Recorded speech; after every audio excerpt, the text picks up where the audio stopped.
ओम नमो भगवते वासुदेवाय। ओम नमो भगवते वासुदेवाय। ओम नमो भगवते वासुदेवाय। श्रीमद् भागवतम स्कंध 4 अध्याय 18 श्लोक संख्या 11। अनुवाद एवं तात्पर्य कृष्ण कृपा मूर्ति श्री श्रीमद् अभय चरणारविंद भक्ति वेदांत स्वामी प्रभुपाद इस्कॉन के संस्थापकाचार्य के द्वारा। समाम च कुरु माम राजन देव वृष्टम यथा पयः अपरतौ अपरितौ अपि भद्रम ते उपावर्तेत मे विभो समां च कुरु मां राजन् देववृष्टं यथा पयः अपरतावपि भद्रं ते उपावर्तेत मे विभो। समाम समतल, च भी, कुरु करो, माम मुझको, राजन हे राजा, देववृष्टम इंद्र की कृपा से होने वाली वर्षा, यथा जिससे, पयः जल, अपरितौ वर्षा ऋतु के न रहने पर,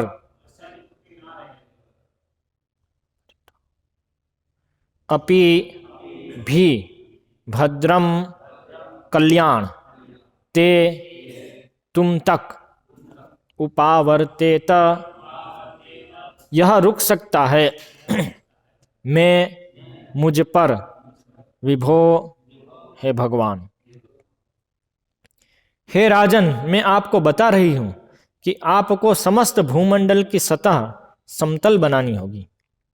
वर्षा ऋतु न रहने पर भी इससे मुझे सहायता मिलेगी। राजा इंद्र की कृपा से वर्षा होती है। इससे वर्षा का जल भूमंडल पर टिका रहेगा, जिससे पृथ्वी सदैव आर्द्र या नम रहेगी, और इस प्रकार से यह सभी तरह के उत्पादन के लिए शुभ होगा।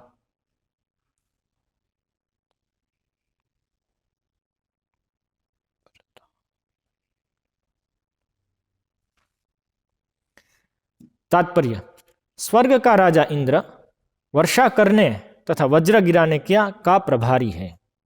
सामान्यतः पर्वतों के ऊपर वज्र गिराकर उन्हें चूर चूर किया जाता है। ये प्रस्तर खंड कालांतर में फैल जाते हैं और पृथ्वी की सतह कृषि योग्य हो जाती है। समतल भूमि अनाज के उत्पादन के लिए विशेष रूप से उपयोगी होती है। इस प्रकार पृथ्वी ने महाराज पृथु से निवेदन किया कि वे ऊंची भूमि तथा पर्वतों को तोड़कर पृथ्वी की सतह को समतल बनाएं। ओम ज्ञानतिमिरान्धस्य ज्ञानाञ्जनशलाकया चक्षुरुन्मीलितं येन तस्मै श्री गुरवे नमः। श्री चैतन्य मनोभीष्टं स्थापितं येन भूतले स्वयं रूपः कदा मह्यं ददाति स्वपदान्तिकं। वन्देऽहं श्रीगुरो श्रीयुतपदकमलं श्रीगुरून् वैष्णवांश्च श्रीरूपं साग्रजातं सहगण रघुनाथान्वितं तं सजीवं साद्वैतं सावधूतं परिजनसहितं कृष्णचैतन्यदेवं श्रीराधाकृष्णपादान् सहगण ललिता श्रीविशाखान्वितांश्च श्रीकृष्णचैतन्य प्रभुनित्यानन्द श्री अद्वैत गदाधर श्रीवासादि गौरभक्तवृन्द। हरे कृष्णा कृष्ण कृष्ण हरे हरे, हरे राम राम राम हरे हरे।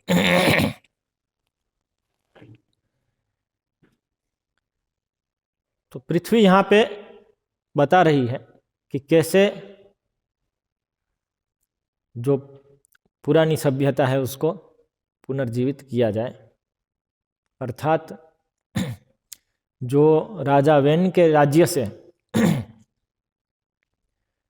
सब जो प्रकृति है उसने देना बंद कर दिया है, तो वो कैसे पुनः वापस आए। आज की अवस्था भी यही है जो उस समय थी। इसलिए हमको यदि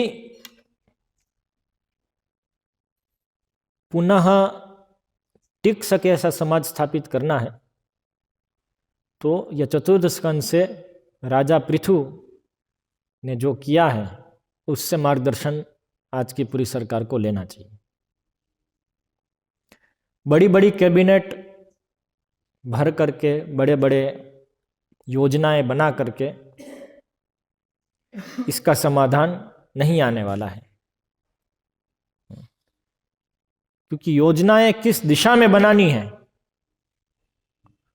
वो दिशा क्या करना है, योजना क्या होनी चाहिए, उसका ज्ञान होना चाहिए। वो यदि नहीं है तो हम अपने हिसाब से कितनी भी योजनाएं बनाएंगे, वो केवल श्रम होगा, उसका परिणाम नहीं आएगा। सूखा पड़ता है, अतिवृष्टि होती है, बहुत बारिश भी होती है, भूमि पर्याप्त मात्रा में अन्न नहीं प्रदान करती है, तो इसलिए हाइब्रिड इत्यादि फिर बनाने की आवश्यकता पड़ती है। फूड सिक्योरिटी बहुत बड़ा विषय रहता है पूरे विश्व में।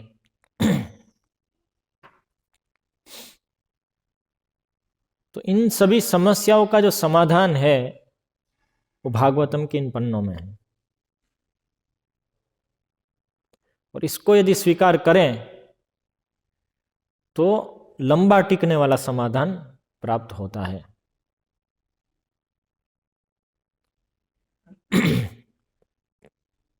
तीन प्रकार के समाधान होते हैं, जैसे तीन प्रकार के सुख होते हैं उसी प्रकार से सत्वगुणी, रजोगुणी, तमोगुणी। तमोगुणी जो समाधान है वो तो काम करता ही नहीं है, नुकसान ही करता है ज्यादा। रजोगुणी जो समाधान है वो थोड़ा समय काम करके फिर नुकसान ज्यादा करता है। थोड़ा समय काम करता है, लगता है कि हमने प्रगति कर ली, उसके बाद नुकसान ज्यादा होता है। वास्तव में जो काम करने वाला समाधान है वो सत्वगुणी समाधान है, जो शुरुआत में लगता है काम नहीं कर रहा है, लेकिन बाद में वो वास्तव में फल लेकर के आता है। तो आज का समाज रजोगुण तमोगुण प्रधान होने के कारण वो लोग रजो और तमोगुण के समाधान के अलावा और कुछ नहीं सोच सकते हैं। इसके हम उदाहरण लेते हैं। जैसे लोग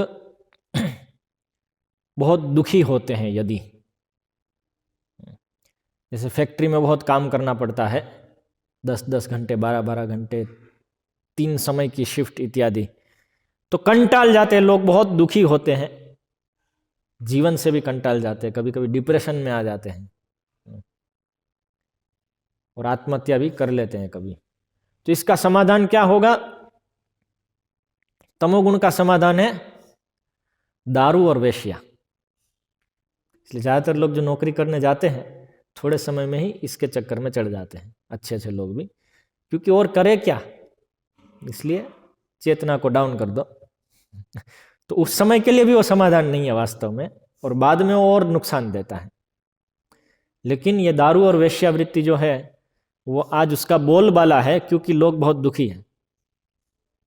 सभी सामान्य लोग भी उसके पीछे, पोर्नोग्राफी और ये सब है, क्या है, लोग को और कहीं बहुत दुखी है, बाकी चीजों में इतना फ्रस्ट्रेशन है, चलो यहाँ पे उसको भुलाने का प्रयास करते इस प्रकार से। दम मारो दम मिट जाए गम, सिंपल सूत्र है कि दम मारो तो गम मिट जाएंगे, ये पद्धति है, ये तमोगुण की पद्धति है। रजोगुण की पद्धति में इसको तुरंत ही कुछ समाधान हो उस प्रकार का करके थोड़ा समय ठीक रहता है, बाद में वापस ऐसे का ऐसा। उसमें से एक आएगा ये सब जो मोटिवेशनल स्पीचेस होती है, ये रजोगुण का समाधान है।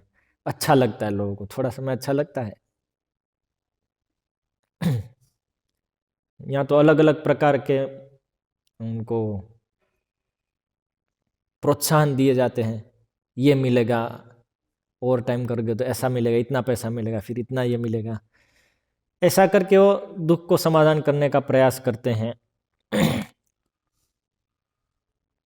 लेकिन वो भी लंबा नहीं टिकता है, बाद में वो दुख का ही, शुरुआत में सुख और बाद में दुख। यदि रजोगुण के समाधान को दूसरी चीजों के लिए देखना है तो ज्यादा सरल उदाहरण और भी है।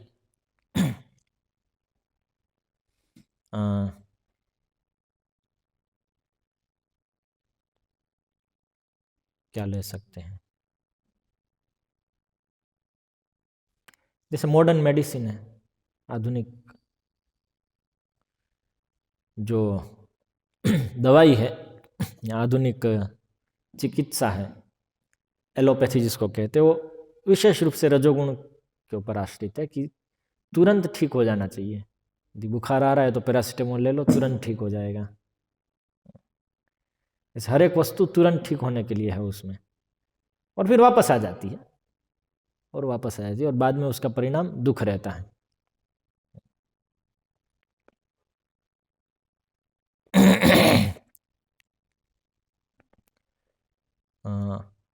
और सत्वगुण के समाधान जो होते हैं वो शुरुआत में कठिन रहते हैं। रजोगुण के समाधान में और एक चीज देख सकते हैं कि ट्रैफिक बहुत हो रहा है। पहले तो, अभी हम इसको सीक्वेंस में देखते हैं कैसे आता है। जैसे पहले लोग चल के जाते थे, सामान्य रूप से बहुत दूर तक नहीं जाते थे, फिर सोचा कि थोड़ा साइकिल हो जाए तो जल्दी जा सकते हैं, तो ये तो फायदा हो गया, बहुत बढ़िया दिख रहा है, ये तो चल रही है और जल्दी जा सकते हैं, और फिर दूर तक जा सकते हैं क्योंकि इसमें जल्दी जा सकते हैं इसलिए। फिर आया कभी कौन पेंडल मारे इतना, इसमें मज़ा नहीं है, तो इसलिए फिर उसको प्राइम मूवर लेके आए। प्राइम मूवर मतलब जो चलाता है मशीन, वो पेट्रोल से चल सकता है, वो इलेक्ट्रिसिटी से चल सकता है, जैसे चलाना हो। तो वो सब लेके आए, पेट्रोल की गाड़ी, बाइक आई या तो कार आई। तो उससे बहुत बड़ा समाधान होता दिखा, यातायात का समाधान की हम लंबा जा सकते हैं, जल्दी जा सकते हैं। तो इससे प्रगति दिखी कि ये बहुत बड़ी प्रगति हुई है। और यदि देखें तो बात सही है, अब चल के जाओ उससे काफी जल्दी एक बाइक में जा सकते हो, कार में जा सकते हो। लेकिन अभी सभी उसमें जाना चाहते हैं। मतलब पॉइंट क्या है, कुछ लोग उपयोग करें तभी सभी धीरे धीरे उपयोग करना चाहिए, तो सब लोग प्रगति का लाभ सब लोग उठाए। तो जैसे जैसे सब लोग प्रगति का लाभ उठाने गए तो रास्ते कम पड़ गए, भीड़ होने लगी, साथ साथ पोल्यूशन बढ़ गया, बीमारियां आने लगी। तो पहले अच्छा था, अभी धीरे धीरे बुरा हो रहा है। तो अभी इसके समाधान में फ्लाईओवर्स बनाओ, तो फ्लाईओवर्स बनाते ही तुरंत ही समाधान हो गया, काफी 3-4 गुना ट्रैफिक अभी जा सकता है। लेकिन लोग तो ज्यादा ज्यादा उपयोग कर ही रहे हैं, इसलिए वहां पे भी ट्रैफिक जाम। तो धीरे धीरे ऐसी अवस्था आ गई कि अहमदाबाद में मुझे एक भक्त बोल रहे थे, प्रभु जी जब ये सब रोड्स नहीं थे तो मैं आराम से चलता हुआ 2 मिनट यहाँ से उधर जाना है, दुकान में जाता था। अब ये सब रोड्स आ गए तो यदि गाड़ी लेके जाता हूँ तो आधा घंटा होता है वहीं दुकान पे जाने में, क्योंकि ट्रैफिक जाम इतना होता है।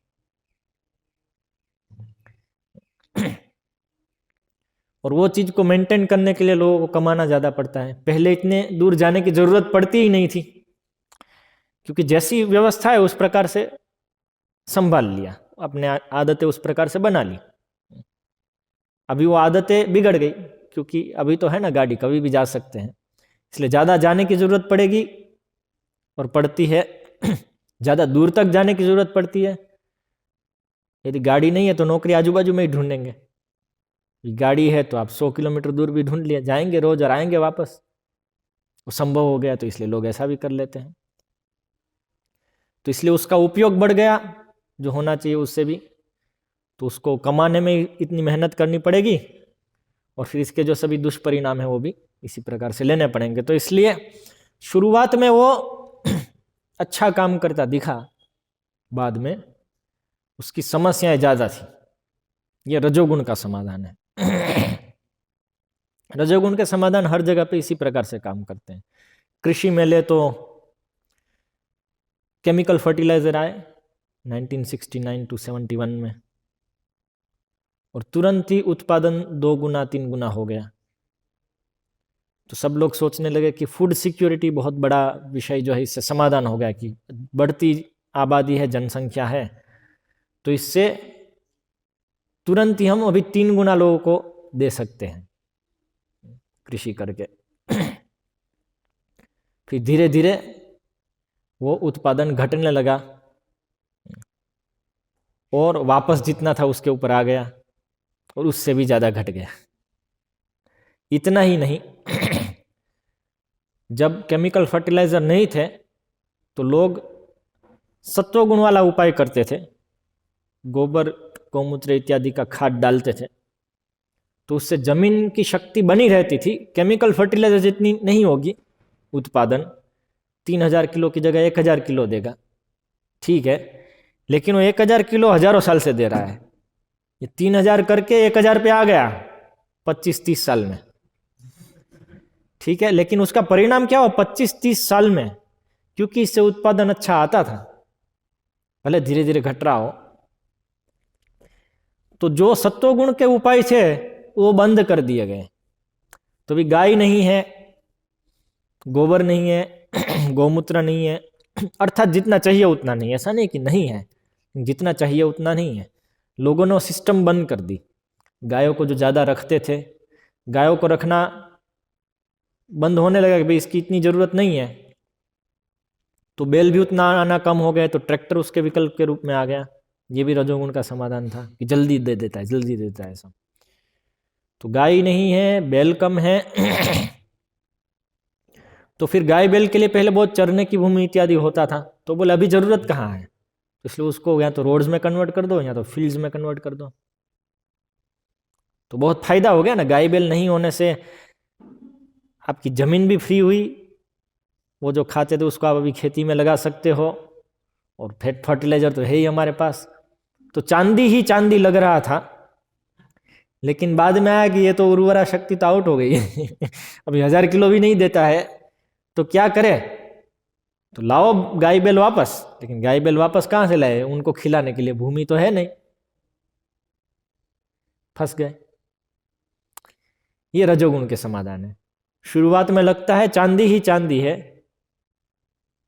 लेकिन बाद में डंडे ही डंडे पड़ते हैं और फंस जाते हैं। तो इसलिए ऐसे एक चक्कर में फंस गए, ट्रैक्टर के चक्कर में फंस गए तो अभी भूमि और उर्वरा शक्ति जा रही है उसकी, और धीरे धीरे धीरे धीरे, और वो सब क्योंकि भूमि की शक्ति आउट हो रही है, तो इसलिए सब जो जीव जंतु है वो खा जाते हैं पौधे, क्योंकि मनुष्य के खाने के लायक नहीं, इसलिए भगवान उनको बोलते भाई तुम खा जाओ। तो ये लोग फिर उसके लिए पेस्टिसाइड डालेंगे कि इनको मार देते हैं, तो तुम्हारे खाने लायक नहीं थे इसलिए तो उनको दिए थे, अभी तुम खाओ, और तुम खा करके तुम्हारी सेहत भी खराब हो गई, खांसना पड़ेगा तो वो भी उसका परिणाम आ गया।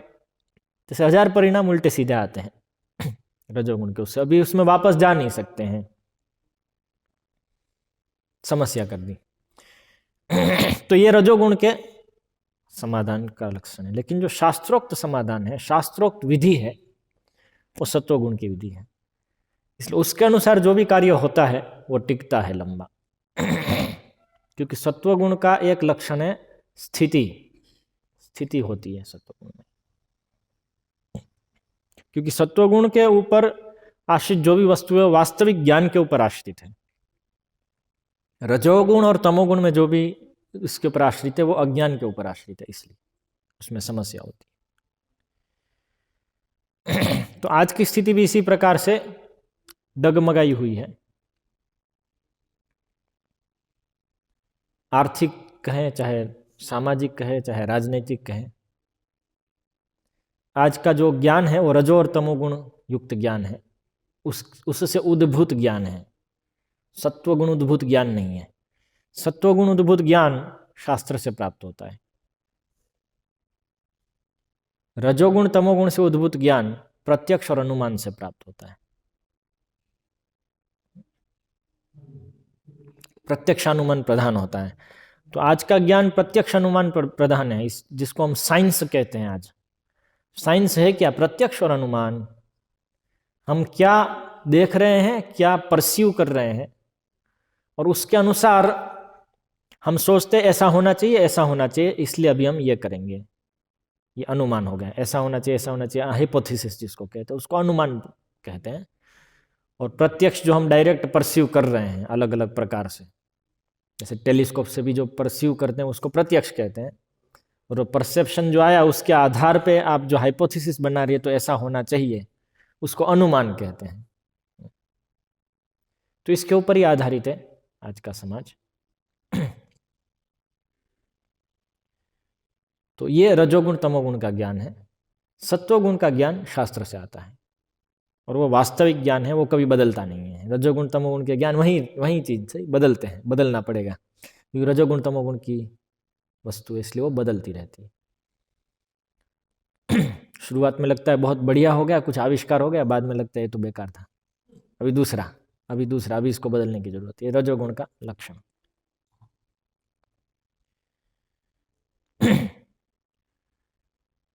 तो यहाँ पे जो बात चल रही है, पृथु महाराज को पृथ्वी पे जो समस्याएं चल रही है उसका समाधान करना है, क्योंकि उनको ये उत्तरदायित्व दिया गया है।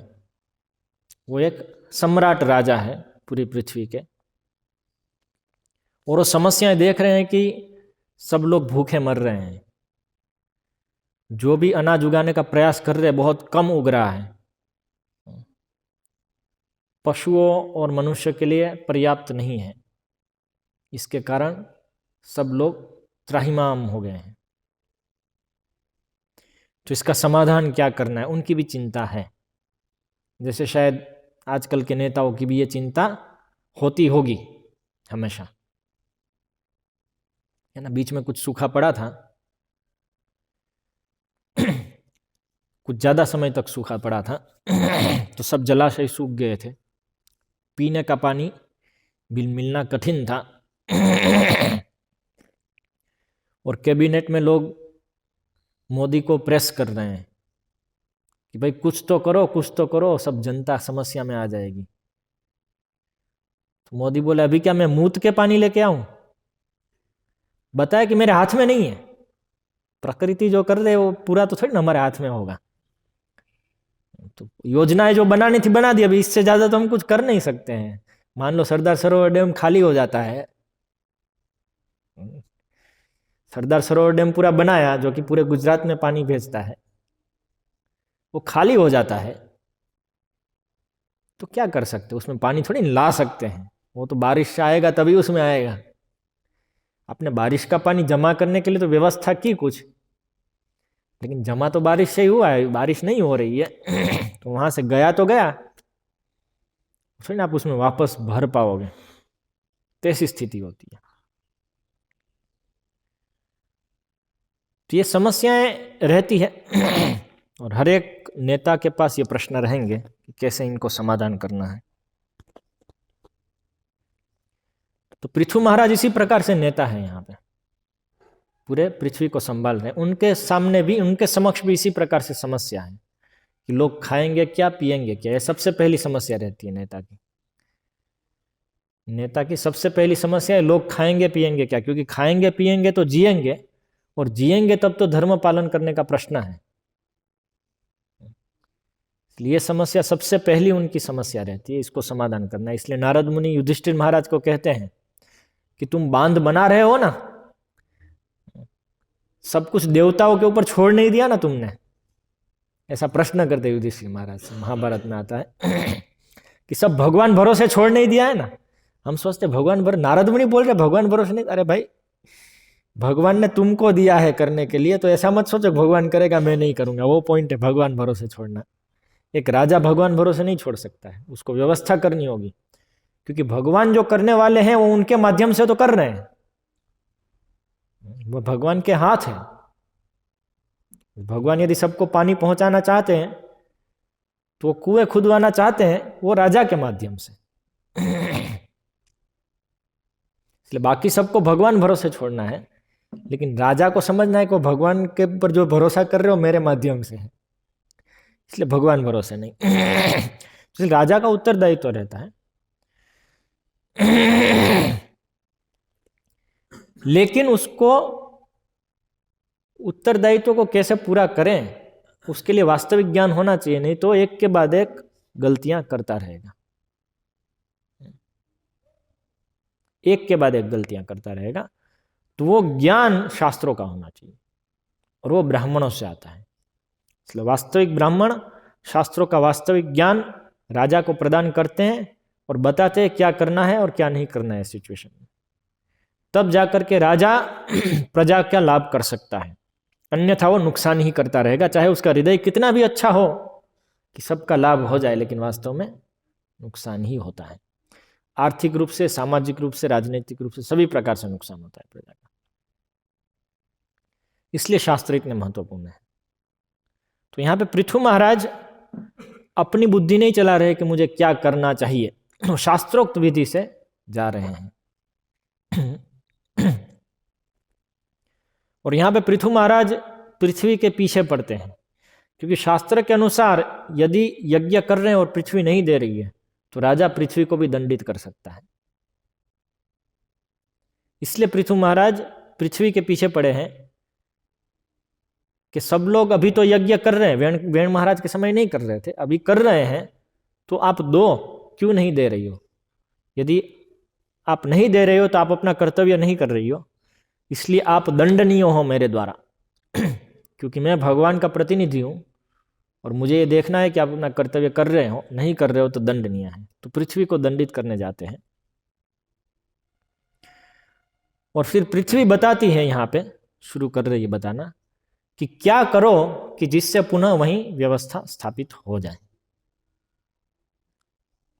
तो अभी एक एक एक एक श्लोक करके सब वो आएगा कि क्या क्या करना है। तो आज के श्लोक में जैसे अभी बता रहे हैं कि मुझे समतल करो।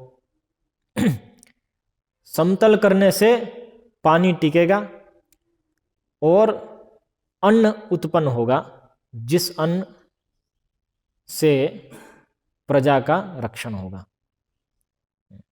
अन्न उत्पन्न होता है तो प्रजा, पशु सबका रक्षण होता है, क्योंकि अन्न है, घास है, सब कुछ उत्पन्न होता है। तो ये यहां पे पहला चीज बता रहे हैं। इसके बाद बहुत सारी चीजें आएंगी इसमें। तो तात्पर्य में श्रील प्रभुपाद थोड़ी चीज बताते हैं। अभी हम लोग जो सब रजोतमो गुण के ज्ञान में प्रशिक्षित हैं, ओरिएंटल इत्यादि सब कॉलेजों के द्वारा और स्कूलों के द्वारा, तो ये चीज हमको कल्पना लगती है। पहली चीज, अभी बादल है ना, कल बारिश हुई, मान लो बिजली भी हो रही है, बारिश भी हो रही है, तो इसका साइंटिफिक रीजन क्या है बारिश होने का, वैज्ञानिक कारण क्या है बारिश होने का, यदि पूछे तो आपका उत्तर क्या होगा? बारिश होने का और बिजली चमकने का और गिरने का वैज्ञानिक कारण क्या है? कोई बता सकता है क्या? इवापोरेशन, मतलब बाष्पीभवन होता है समुद्र से पानी का, और वो बनती है, धुआं बनता है। धुआं मतलब क्या बोलते हैं, बाष्प बनता है। और वो ऊपर जाती है, फिर इकट्ठा होती है एक जगह पे, फिर क्या बादल के रूप में हो जाती है, फिर पानी कब गिरता है? कंडेंसेशन होता है ना, टेम्परेचर थोड़ा कम होगा, ऊपर टेम्परेचर कम है, तो इसलिए वो जो बाष्प है वो पुनः पानी की बूंदों में परिवर्तित हो जाती है और नीचे गिरती है। फिर बिजली क्यों होती है? उसका वैज्ञानिक कारण क्या है? दो बादलों के घर्षण से। घर्षण से क्या होता है?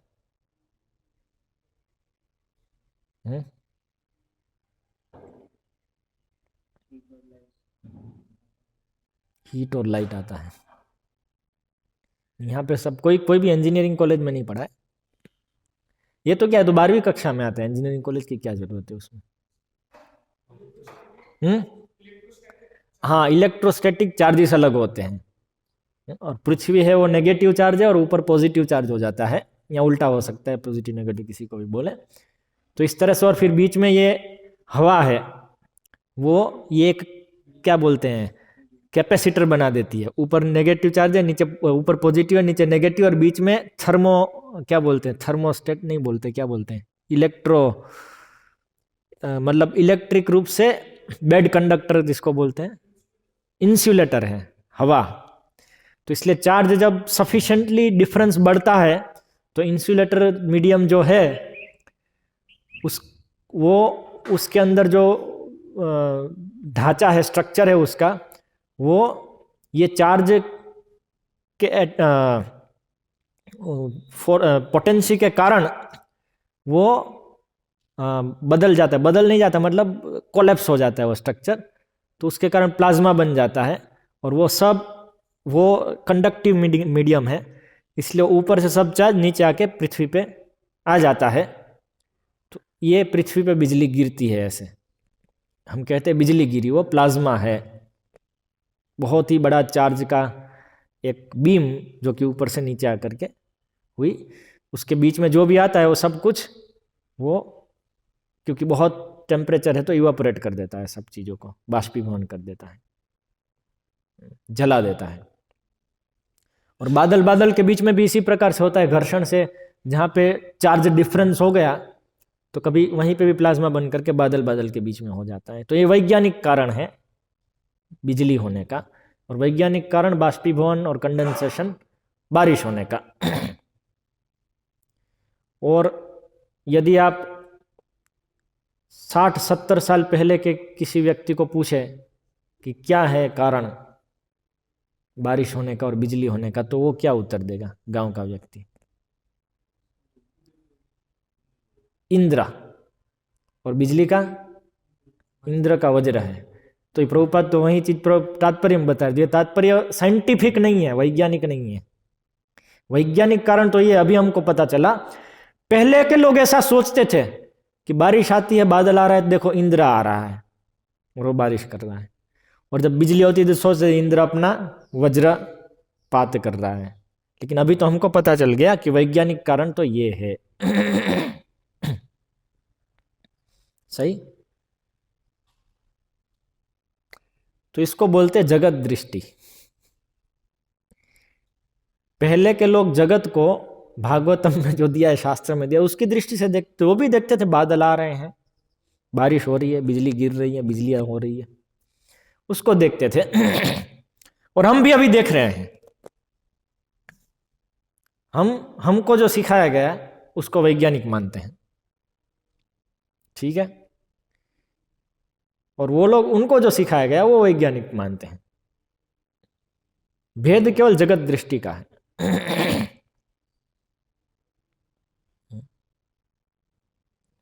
तो हमारी जगत दृष्टि रजोतमो गुण के ज्ञान वाली दृष्टि है, जो चार्वाक के मत वाली दृष्टि है। ऐसा नहीं है कि आधुनिक विज्ञान का जो सब मत है वो नया कुछ इजाद हुआ है, कुछ डिस्कवरी हुई, ऐसा नहीं है। ये सब नित्य रूप से सब ये मत उपलब्ध है। कभी किसी का बोलबाला होता है, तो आज चार्वाक मत का बोलबाला है, ऋणम कृत्वा घृतम पिबेत, यावत् जीवेत सुखम जीवेत भस्मीभूतस्य देहस्य किम पुनरागमनो भवेत। तो ये मत के जो अनुयायी हैं उनके द्वारा जो जगत बनता है वो इसी प्रकार का होता है। और ये ऑलरेडी माया दानव का जगत, नीचे के जो 7 लोक है उसमें से एक है जो माया दानव का लोक है, उसमें ये मत चलता है और ये प्रकार की व्यवस्था है और कोई अंतर नहीं है। तो इसलिए हम सब चार्वाक मुनि के अनुयायी हैं, माया दानव के अनुयायी है, चाहे कंठीमाला पहनी हो चाहे तिलक लगाया हो, क्योंकि हमारा जगत दर्शन क्या है, इन लोगों का है। वहीं समझ में आया? तो इसलिए आवश्यकता है जगत दर्शन बदलने की। बिना जगत दर्शन बदले हम लाभ नहीं करा पाएंगे, जगत को नहीं बदल पाएंगे। तो जगत दर्शन बदलने की बहुत आवश्यकता है, तभी यह तात्पर्य भी कुछ समझ में आएगा, तभी शास्त्र भी कुछ समझ में आएंगे। जब तक जगत दर्शन यही है कि इलेक्ट्रॉन के चार्ज के डिफरेंस से, पोटेंशियल डिफरेंस के कारण कैपेसिटर शॉर्ट होता है, इसलिए उसी प्रकार से बादल में से बिजली गिरती है, ये जगत दर्शन जब तक है तब तक हम नास्तिक्यवाद से ग्रस्त हैं, अपने प्रत्यक्ष और अनुमान के दास हैं, ऐसा कहा जाएगा। जबकि ये शब्द प्रमाण से वास्तविक ज्ञान आ रहा है। तो यहां पे श्रील प्रभुपाद ये चीज बता रहे हैं तात्पर्य में कि इंद्र बारिश करते हैं और वज्रपात करते हैं। वज्रपात जो होता है, जिसको हम बिजली के रूप में देखते हैं, वो पहाड़ों पर, असमतल भूमि पर जो होता है, उससे धीरे धीरे भूमियां समतल होती है और वो समतल भूमि में पानी टिकता है, और जिस भूमि में पानी टिकता है उसमें अन्न उत्पन्न हो सकता है अच्छे से। इसलिए जो लेवलिंग की जो बात है, तो ये प्राकृतिक स्तर पे इंद्रदेव लेवलिंग करते हैं बिजली से, ये स्थिति है। पानी टिकेगा तो अच्छे से अन्न उत्पन्न हो पाएगा। लेकिन यह भी मुख्य कारण नहीं है अन्न उत्पन्न होने का। हम सोचते हैं चलो उनको साइंस पता था, समतल भूमि में अन्न उत्पन्न होगा, तो इंद्रदेव समतल कर रहे हैं, बस समतल हो गया तो अन्न उत्पन्न हो जाएगा। ऐसा नहीं है। समतल भूमि होते हुए भी अन्न उत्पन्न नहीं होगा यदि लोग पापी होंगे। यहां पे यदि हम देखें तो महाराज वेण के पहले उनके पिता का राज्य था, और उसके पहले भी राज्य था उनके पिता का, तो वो सब लोग तो पुण्यशाली थे और अच्छे से राज्य चल रहा था, अन्न इत्यादि उत्पन्न हो रहा था। केवल वेण के आ जाने से भूमियां थोड़ी ना समतल हो गई होती है। एक व्यक्ति के आने से केवल थोड़ा समय उन्होंने राज्य किया तो भूमि तो वहीं की वहीं है, खेत भी है, उग नहीं रहा है। तो इसलिए केवल पानी टिकना और भूमि का समतल होना, इससे अन्न उगने नहीं लगेगा। कोई इतना ही श्लोक लेकर के चलो अभी हम सब भूमि समतल कर देते हैं, समतल भूमियों में भी तो नहीं उगता है, क्योंकि यज्ञ नहीं होते हैं, क्योंकि लोगों की जो दिनचर्या है, जीवनचर्या है, जीवन शैली है, वो शास्त्रोक्त नहीं है। इसके कारण प्राप्त नहीं होता है, भूमि नहीं देती है, क्योंकि भूमि देगी तो उसका दुरुपयोग करके व्यक्ति अपने आप को और पतित कर देगा, इसलिए नहीं देती है। असुरों को क्यों नहीं देती है? क्योंकि वो दुरुपयोग करके अपने आप स्वयं और पतित हो जाएंगे। पापी व्यक्ति गरीब क्यों होते हैं? क्योंकि उसको यदि अमीर बना दिया गया तो गलत जगह पे उसका उपयोग करेंगे। शूद्र को क्यों धन नहीं दिया जाता था? क्योंकि यदि दिया जाएगा तो उसको गलत जगह पे उपयोग कर लेंगे। उसको यदि समय दिया जाएगा तो समय गलत जगह पे उपयोग कर लेंगे, इसलिए बिजी रखा जाता है। वो उनके भले के लिए है, वो हमारे भले के लिए होता है, वो शोषण नहीं है। ये बात सही है, शूद्रों को ज़्यादा काम करना होता था, करना पड़ता था और कम दाम मिलता था, लेकिन उसको शोषण नहीं गिना जाता है। क्यों? क्योंकि यदि उसको समय दे दिया या पैसा दे दिया, ज़्यादा धन दे दिया, तो उसका व्यय वो करेंगे पापी चीज़ों को करने में, जिससे वो और पतित होंगे। पिछले जन्म में जो बहुत सारे पाप करके आए हैं तो अभी और पतित नहीं हो, इसलिए ये सुविधा है, उसके भले के लिए है। लेकिन जिसकी जगत दृष्टि पाप पुण्य की नहीं है, उसको क्या दिखेगा? ये तो शोषण हो रहा है, सही। और जिसकी दृष्टि पाप पुण्य की है, उसको क्या दिखेगा? ये इसके ऊपर कृपा हो रही है। आप देखेंगे कई भक्तों में भी, आप यदि ज्यादा समय देते हैं, चलो तुम रोज 32 माला करो 1 महीने तक, ऐसा समय दे देंगे, फिर आप देखेंगे तो कहाँ उपयोग करते हैं। 32 माला होती है कि वो जो 2 घंटे एक्स्ट्रा मिल गए, उससे उसका पतन होना शुरू हो जाता है, कहीं उल्टे सीधी जगह पे उपयोग कर लेगा। इसलिए 64 माला या 128 माला नहीं बताई प्रभुपाद ने हमको करने के लिए, क्योंकि ये करने जाएंगे तो वो कर तो पाएंगे नहीं, और गलत गलत जगह समय उपयोग कर लेंगे। उससे 8 घंटे काम करो भगवान की सेवा में, और 2 घंटे नाम करो,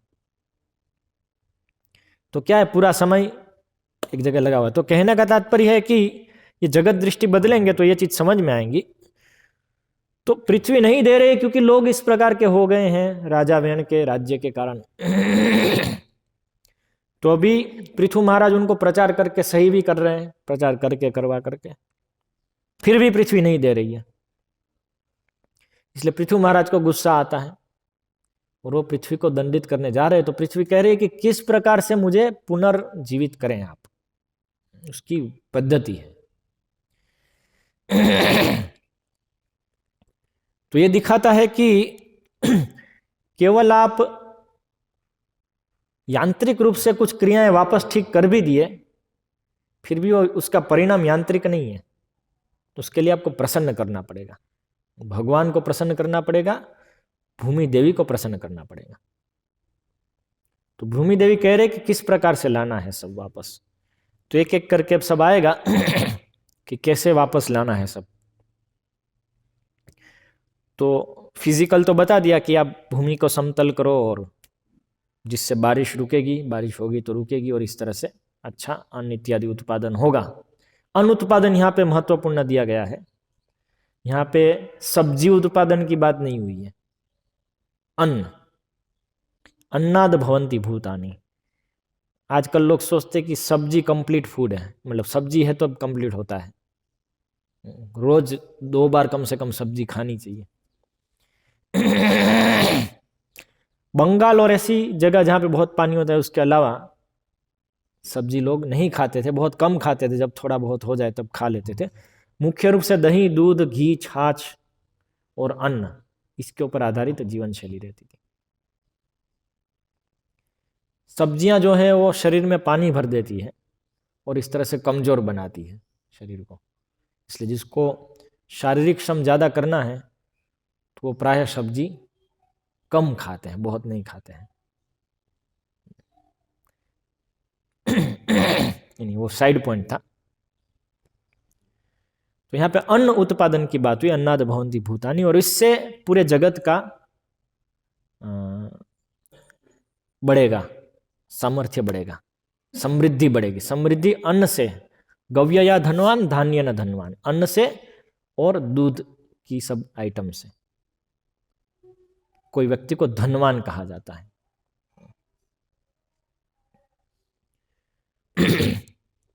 सेंटर फॉर पॉलिसी स्टडीज करके एक चेन्नई में इंस्टीट्यूट है जो बहुत समय से है, बहुत समय से है।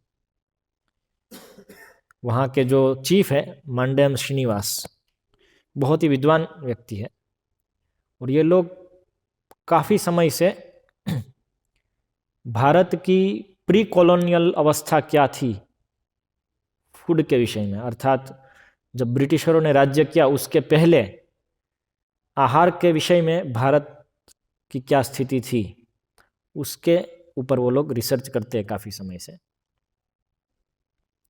कि खेत में कितना उत्पादन होता था, क्या क्या उत्पादन होता था, लोग उसको कैसे उपयोग करते थे, दान इत्यादि की व्यवस्था, ये सब। तो उन्होंने एक पुस्तक भी लिखी, अन्नम बहुकुर्वीता, जिसके अंदर वो सब डेटा भी देते हैं। तो बता रहे हैं कि पहले थांजावुर और इस प्रकार के जो क्षेत्र हैं तमिलनाडु के, वहाँ पे 1 एकड़ में 4 टन चावल होते थे। कितने? 4 टन चावल, मतलब 8 टन धान 1 एकड़ में। आज की भारत की एवरेज 1.5 टन है चावल की। एवरेज नहीं, मैक्सिमम 1.5 टन है, एवरेज 1 टन है चावल की। धान 2 टन समझिए, सब फर्टिलाइजर डाल करके। मेरा भारत महान, कि हम प्रगति कर रहे हैं। लेकिन ये सब डेटा है वहाँ पे। और लोग ज़्यादातर धान का बहुत दान होता था, बहुत दान करते थे, राजा भी और प्रजा भी। और कहा जाता था जब तक दान चलेगा तब तक उत्पादन बढ़ता रहेगा। और ये हमारे शास्त्रों में है, जितना दोगे उससे ज़्यादा मिलता है। सही। अभी ये कनेक्शन तो आज के विचार में सेट बैठेगा ही नहीं, ये सत्व गुण का विचार है। आप दान दिए तो आपको और मिलेगा। क्यों? क्योंकि भगवान सबके लिए उगा रहे हैं, आप उसके माध्यम हो। तो जब आपके खेत में दूसरों के लिए उगा दिया है, वो आप दे रहे हैं उसको, तो भगवान और देंगे ना वहां पे दूसरों को देने के लिए। और यदि आप ही सब चाव कर गए तो बोलेंगे इसके खेत में नहीं डालना है, क्योंकि ये तो खुद खा जाएगा, दूसरों को नहीं देगा, तो इसलिए उतना कम कर देंगे, आपको जितना जरूरी है उतना देंगे। ये इसके पीछे वास्तविकता है, ये प्रकृति का नियम है। और ऐसे ही चिड़िया और सब आकर के परेशान कर देती है कभी। तो पहले लोग चिड़ियों के लिए डालते थे ऊपर, तो ऊपर जब आप दे रहे हैं तो उनके लिए भगवान इधर उगा के देते हैं, और आप उधर उधर आप अपना कर्तव्य कर रहे हैं। हमारा कर्तव्य क्या है? मनुष्य कुछ उगाता नहीं है, वास्तव में तो केवल दाना डालता है। उगता जो सब है वो सब अंदर जीव बहुत काम कर रहे हैं, उससे उगता है और सबके लिए उगता है। और मनुष्य को कर्तव्य यह दिया गया है कि तुम हल चलाओ, दाना डालो, मैनेजमेंट करो, थोड़ी मेहनत करो, और जो कुछ भी आता है वो सबके लिए उसका वितरण करो। वितरण करने का वो मनुष्य को दिया गया है। बाकी सब लोग जो काम कर रहे हो काम करना बंद कर देंगे, बाकी लोग मनुष्य के अलावा तो कुछ नहीं मिलेगा मनुष्य को। बैल अपना काम बंद कर देगा, केचुए अपना काम बंद कर देंगे, कुछ मिलने वाला नहीं है, सब नष्ट हो जाएगा।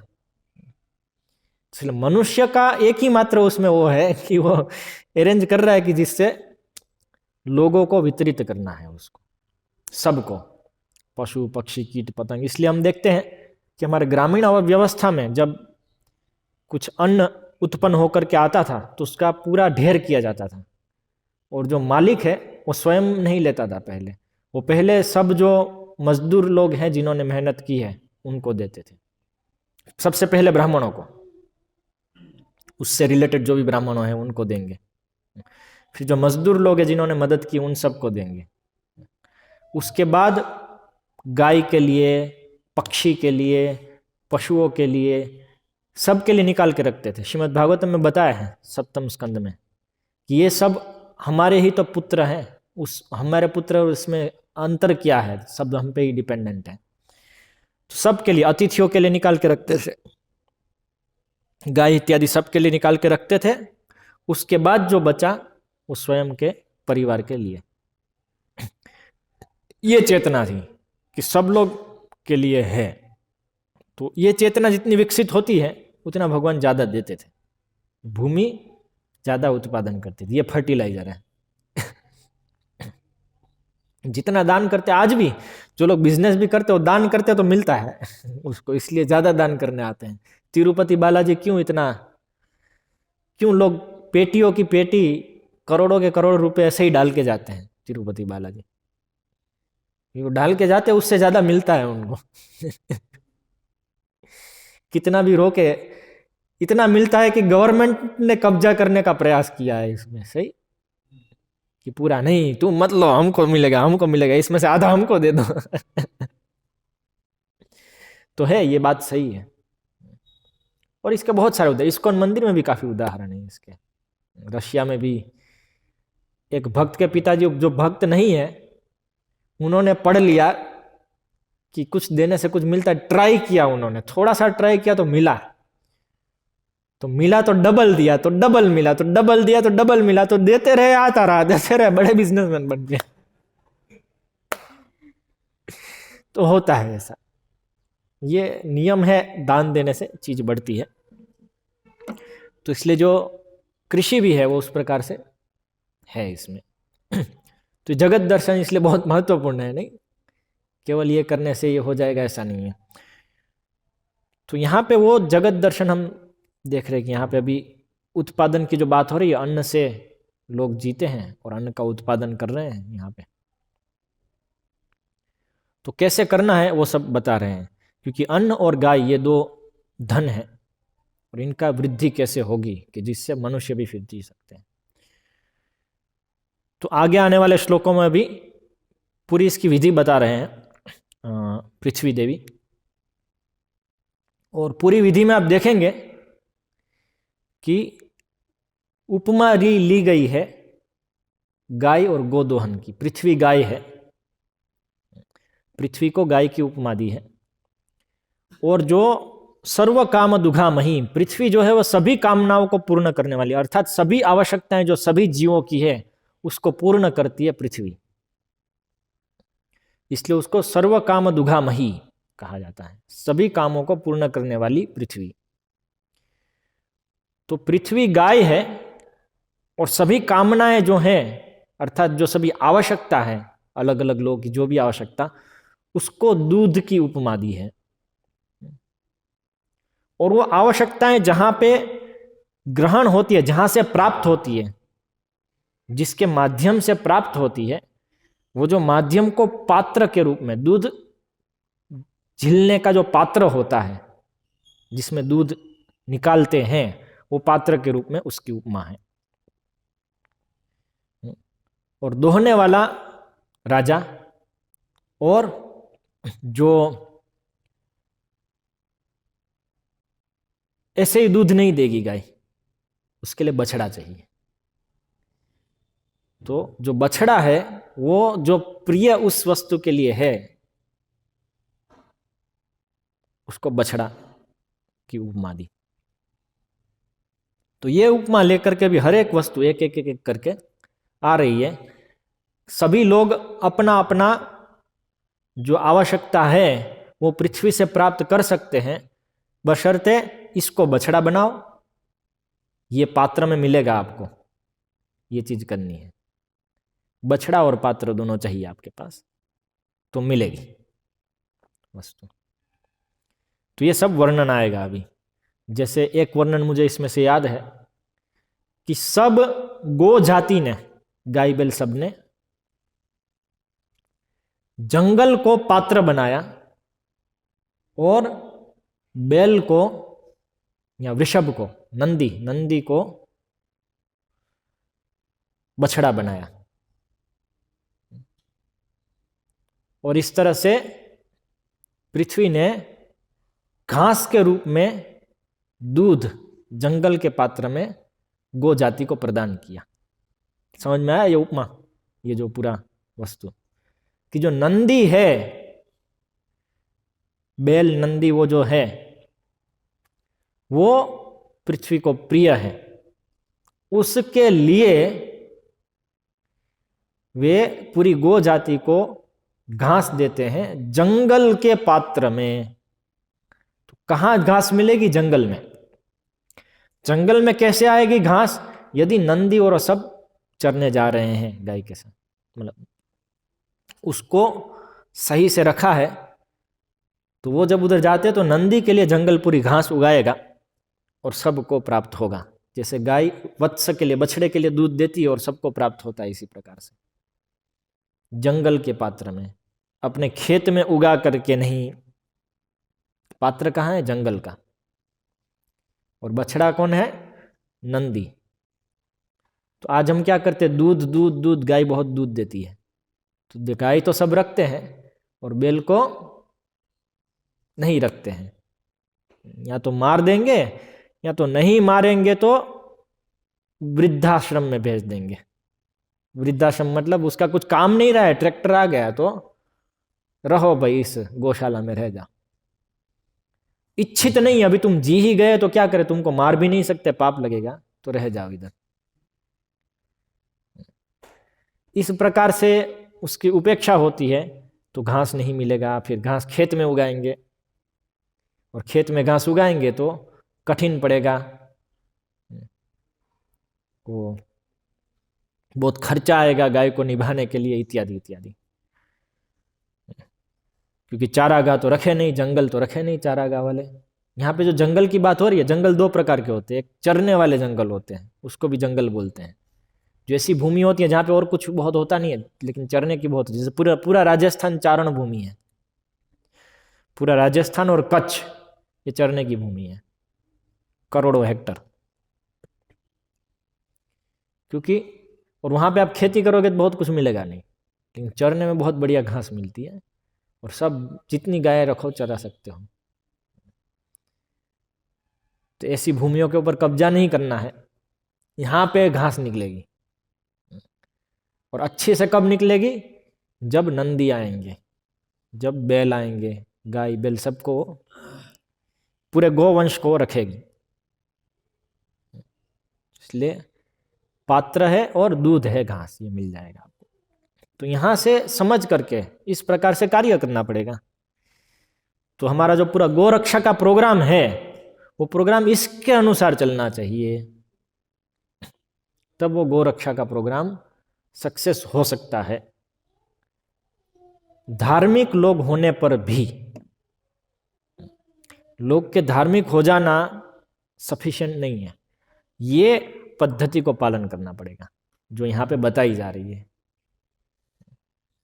जो शास्त्रों में है, जो शास्त्रोक्त है, जो पहले से चली आ रही है। इसे हर एक वस्तु के लिए यहाँ पे बता रहे हैं। तो इससे जो आज के नेतागण हैं, राजागण हैं, वो यदि इससे मार्गदर्शन लें तो पुनर्जीवित कर सकते हैं पूरी पृथ्वी को। जो भी सभी समस्याएं आ रही है, वो सभी समस्याओं का हल इससे प्राप्त हो सकता है, लेकिन जगत दर्शन बदलना पड़ेगा, इसके अनुसार चलना पड़ेगा।